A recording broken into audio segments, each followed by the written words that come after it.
Fraudulent transfers. Sec. 53 of the Act says that the transfer must be made with a bona fide intention. Example, with the intention of defeating the interest of the creditor or interest of any subsequent transferee. Where the transfer is made with fraudulent intention, the object of the transfer would be bad in the eyes of equity and justice, though it is valid in law. Equity does not allow a person to alienate his own property when such alienation tends to delay or defeat the interesát of the creditor or any subsequent transferee. Essentials of fraudulent transfers. 1. Transfer of an immovable property. 2. Made with intent to defeat or delay the creditors of the transferor. 3. Shall be violable at the option of the creditor so defeated or delayed. Exceptions. 1. The rights of a subsequent transferee in good faith for consideration.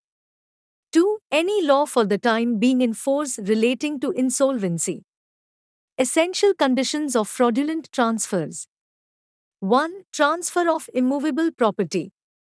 Sec. 53 (1) of the Act says that there is a transfer of property and such transfer is valid and enforceable so that property vests in the transferee. Where the transaction is a transfer of property, relinquishment is not transfer of property. Relinquishment of share by one copartners in favor of the other is not a transfer of property. 2. Fraudulent transfer to defeat or delay creditor. The transfer is made with the sole object of defeating or delaying the interest of creditors rather than to give the property to transferee honestly. Intent to defeat or delay means a transfer made with intent of either defeating or delaying the interest of creditor is a fraudulent transfer.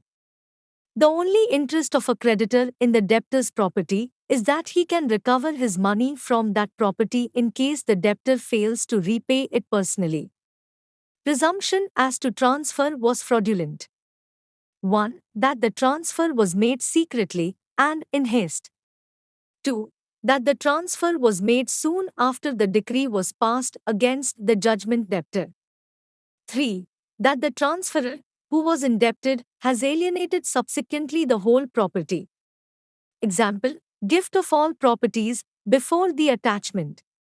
4. The consideration was a very small amount in comparison to the property transferred.